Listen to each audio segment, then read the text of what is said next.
Bonjour à tous et à toutes, bienvenue sur le podcast Auto-entrepreneur. Nous sommes en décembre. Souvent, ce mois est synonyme de rush pour de nombreux entrepreneurs.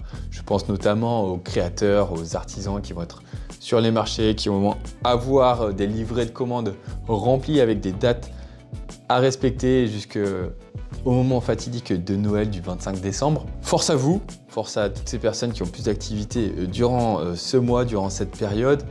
La magie de Noël, c'est aussi grâce à vous. Je pense aussi aux entrepreneurs qui ont peut-être une année plus compliquée, avec moins de chiffres que ce qui était prévu, moins de clients que ce que vous auriez espéré. Mais ce qu'il faut retenir, c'est que ça peut arriver à tout le monde et qu'il faut profiter justement de cette période de fin d'année, de Noël pour se poser, pour réfléchir, pour faire le bilan, voir peut-être ce qui n'a pas marché, voir ce qui a marché aussi, pour réappliquer ça dès le 1er janvier, dès l'année prochaine, et repartir du bon pied, peut-être penser à une nouvelle stratégie. Voilà, on pense à vous, que ce soit ceux qui sont en pleine activité, en plein boom en décembre, et ceux qui peut-être se posent des questions en cette fin d'année. Aujourd'hui, on va faire simple, on va voir les changements pour 2026, avec notamment deux changements majeurs. Le premier concernant l'augmentation des cotisations sociales et le second concernant l'arrivée progressive de la facturation électronique. Et puis on verra aussi quelques autres nouvelles qui vont concerner certains entrepreneurs en 2026. C'est parti!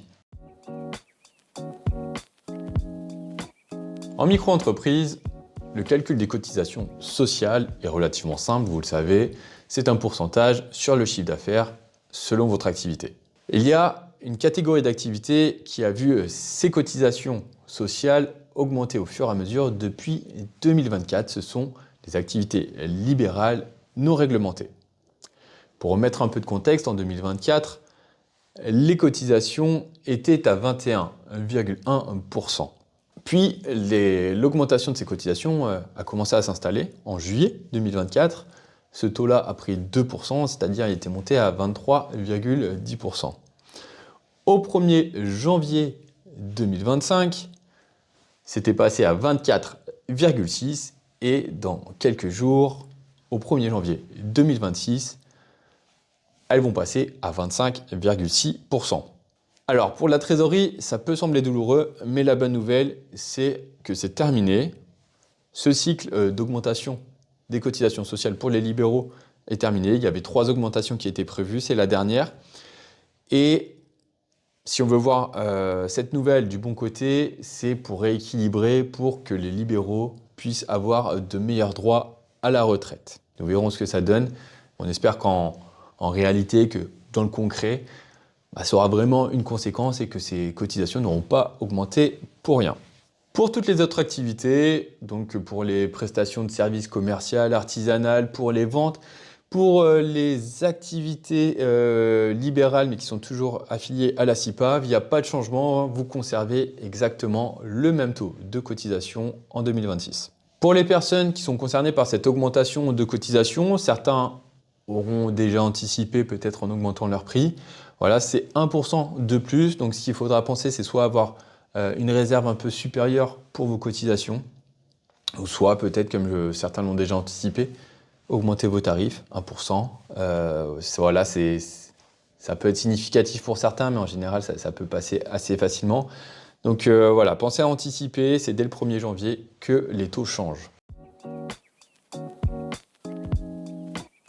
Ensuite, vous n'avez pas pu y échapper, c'est un des sujets dont parlent beaucoup d'acteurs, c'est l'arrivée de la facturation électronique dès 2026. Alors, il y aura 2 volets concernant ce changement. Il y aura justement la facturation électronique, qui va être la façon dont vont transiter les factures entre les entrepreneurs et leurs clients. Et il y aura aussi, plus tard, et on va y revenir plus en profondeur en 2026, l'e-reporting, cette partie sera sur la transmission des données à l'État, ou à l'administration en tout cas. Pour les micro-entrepreneurs, il y a 2 dates à retenir. La première arrive en 2026, ce sera le 1er septembre et il faudra être en mesure de réceptionner des factures électroniques. La seconde date, ce sera le 1er septembre 2027. Et à ce moment-là, vous devrez être en mesure d'émettre des factures électroniques et de faire l'e-reporting, donc d'envoyer vos transactions, les données de transactions à l'administration. Alors, concrètement, qu'est-ce que ça change? Pour les micro-entrepreneurs en 2026, je prends l'exemple d'une personne qui fait de l'achat-revente pour son activité. Et donc là, à ce moment-là, cette personne qui va se fournir, toutes ses fournitures, tout ce qu'elle va acheter, elle va devoir les recevoir via facture électronique. Un autre exemple, une personne qui travaille dans le bâtiment, qui a besoin de fournitures pour faire ses travaux, va sûrement se procurer tout son matériel auprès d'un professionnel. Et à ce moment-là, le professionnel va le facturer, lui, en tant qu'entrepreneur, et va lui envoyer une facture électronique. À ce moment-là, le micro-entrepreneur doit être en mesure de pouvoir réceptionner ses factures au format électronique. Ces personnes qui vont devoir réceptionner, recevoir les factures électroniques, où est-ce qu'elles vont les recevoir? Ce sera sur des plateformes agréées, donc des outils de facturation, comme c'est le cas pour Solo, l'outil du portail auto-entrepreneur. Et depuis cet outil, elles vont pouvoir réceptionner les factures envoyées par leurs fournisseurs. Donc ce qui va être essentiel pour de nombreux micro-entrepreneurs en 2026, ça va être de sélectionner un outil s'ils n'en ont pas, une plateforme si elles n'en ont pas, pour pouvoir réceptionner les factures électroniques. De notre côté, avec Solo, au portail auto-entrepreneur, on aura un outil qui sera adapté aux besoins des micro-entrepreneurs, simple à prendre en main et simple pour faire la transition. Je vais vous donner 3 conseils par rapport à la facture électronique en 2026. Le premier, c'est de repérer qui sont vos fournisseurs. Déjà, ça va vous permettre de voir, voilà, si vous êtes dès septembre 2026, vous allez devoir réceptionner les factures électroniques et à savoir qui va vous les envoyer. Donc, pensez à regarder qui sont vos fournisseurs. La deuxième chose, vous allez devoir sélectionner une plateforme agréée. L'administration met un lien à disposition avec toute la liste des plateformes disponibles. Comme je vous le disais, il sera possible d'utiliser l'outil du portail auto-entrepreneur Solo et vous pouvez vous inscrire dès maintenant si vous voulez ne rien rater. Le troisième conseil, c'est pour les personnes qui ont peut-être l'habitude d'être en retard, d'attendre le dernier moment. Eh bien, tout simplement, c'est de vous mettre un rappel pour le printemps prochain, pour l'été prochain, pour faire le point sur la situation et puis pour pouvoir vous organiser tranquillement.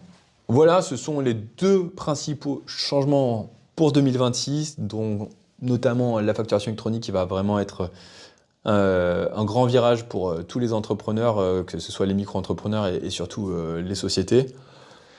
Mais il y a d'autres changements, il y a d'autres sujets dont il faut faire attention. Le sujet qui a animé beaucoup de débats, qui a fait beaucoup parler et à raison, c'était la probable baisse des seuils de TVA. En 2025, on a beaucoup discuté de cela. Pour le moment, en 2026, il n'y a pas de changement. Mais vu que le gouvernement n'a pas encore finalisé le budget, on est encore en suspens, on ne sait pas vraiment voilà, ce qui peut se passer. Donc sur ce point-là, on reste vigilant. Nous, au portail auto-entrepreneur, on surveille l'actualité. Si jamais il y a le moindre changement, on vous tiendra au courant. On vous dira si voilà, il faut s'adapter. Donc on reste vigilant. Pour le moment, il n'y a pas de raison de s'inquiéter concernant la baisse des seuils de TVA. On va passer à une nouvelle qui concerne uniquement les micro-entrepreneurs qui font de la location touristique. Et donc en 2024, il y a eu la loi Le Meur et il y a eu une baisse des plafonds pour les personnes qui font de la location touristique. Donc les personnes qui sont dans ce secteur l'ont déjà vu puisque cette baisse sur les plafonds de chiffre d'affaires était déjà appliquée en 2025.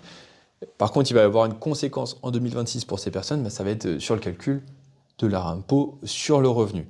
Pour donner un peu plus de détails, un peu plus de chiffres, les personnes qui font du meublé non classé en location, le plafond est désormais à 15 000 euros de chiffre d'affaires pour les personnes qui sont en micro-entreprise, hein, bien sûr, contre 77 700 auparavant. Et l'abattement est désormais de 30%, l'abattement fiscal, au lieu de 50%. Donc, dès votre déclaration d'impôt sur le revenu en 2026, qui va être donc sur les revenus de 2025, vous risquez de voir une différence si vous êtes dans ce type d'activité. Il y a aussi donc très similaire, les meublés classés et les chambres d'hôtes. Eux, leur plafond est plus élevé, il est à 77 700 euros, avec un abattement qui est à 50% contre 71% auparavant. Dans les deux cas, l'effet est simple, la part des revenus imposables va augmenter et donc dans ce cas-là, la part d'impôt risque aussi d'augmenter. Pas vraiment de surprise si vous étiez déjà dans cette activité par le passé, mais par contre, c'est à ce moment-là que toutes ces réformes, la fameuse loi Le Meur, va avoir un impact sur vos finances. Toujours concernant les locations touristiques, dès le mois de mai 2026, les déclarations pour pouvoir faire cette activité se feront via un téléservice national et non plus auprès de votre mairie. Il faudra notamment pouvoir justifier que le logement que vous louez est bien dans votre résidence principale et si ce n'est pas le cas, il faudra passer par une demande d'autorisation auprès de votre commune. Et si le bien que vous louez n'appartient pas à votre résidence principale, il faudra faire une demande auprès de votre commune pour avoir l'autorisation. L'idée derrière cela est toute simple, c'est donner plus de pouvoir aux villes, aux communes sur les logements touristiques pour que ça n'affecte pas trop les logements à l'année. Une nouveauté en 2026 et un nouveau point de vigilance va concerner les formateurs.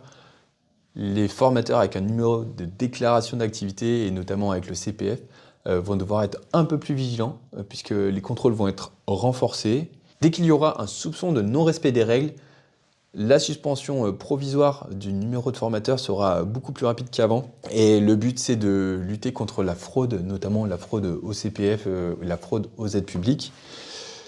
Donc, pour tous les formateurs qui font bien leur activité, qui sont sérieux, pensez à bien mettre à jour vos documents, à bien les conserver pour justement pouvoir justifier très rapidement, si jamais il y a le moindre doute sur votre activité, que vous puissiez justifier très rapidement auprès de l'administration que vous êtes en règle. S'il y a deux choses à retenir concernant les changements en 2026 pour les micro-entrepreneurs, le premier, ce sera la dernière augmentation des taux de cotisation pour les activités libérales non réglementées. Et la seconde, c'est l'arrivée progressive de la facturation électronique avec, dès septembre 2026, l'obligation de pouvoir réceptionner les factures électroniques de vos fournisseurs.